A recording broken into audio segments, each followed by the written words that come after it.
Hello, this is Joe Pryor of the virtualrealestateteam.com in Oklahoma City.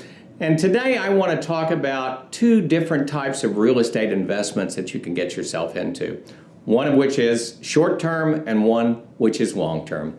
Now, short-term goes by a couple of names. One of the common names is fix and flip. In fact, if you turn on late night television these days on some of the odd channels, you're going to see somebody that probably is going to tell you how to fix and flip and make $1 million a year with no money and no credit or good credit.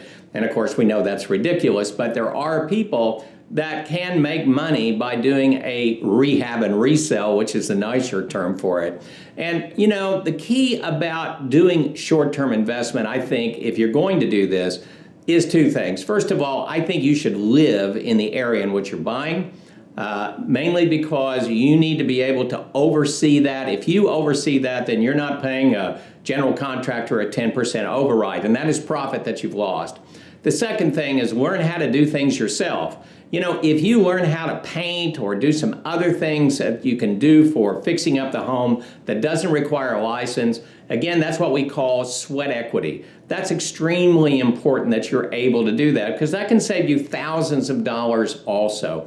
And there's a reason why you want to do that is because, you know, if I look at the three levels of buying, which is the highest and best, the most money paid is by an owner-occupant who wants to live in the home. The lower amount is an investor who wants to invest in the long term.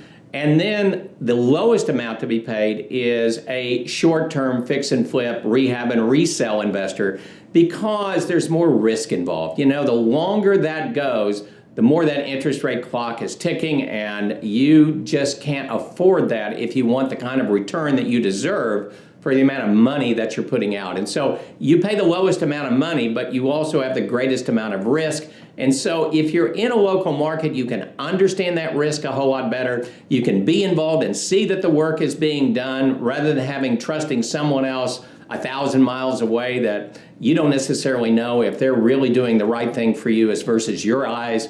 And the third thing is to mitigate that risk. That's short term. Long-term investment, that is for people building for retirement, for paying for their son and daughter's college education. And you know something, it doesn't mean that you're not going to sell. You're just not selling in the first 90 days or 160 days. What you're doing is you're keeping the property for 3, 5, 7, even 10 years.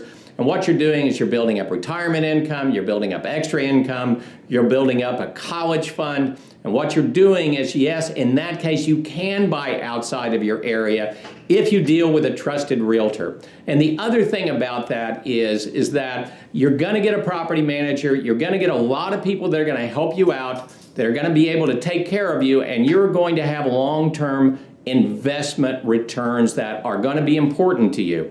And so that is a slower way, it's a less risky way, and it is something that we also like to do. Now that really is my specialty. I am not a fix and flip person. So if you're into that long-term investing, I certainly want to help you, but I also want you to know the differences that are between short-term investing and long-term investing. This is Joe Pryor, the virtualrealestateteam.com in Oklahoma City, where we deliver traditional real estate values at the speed of technology.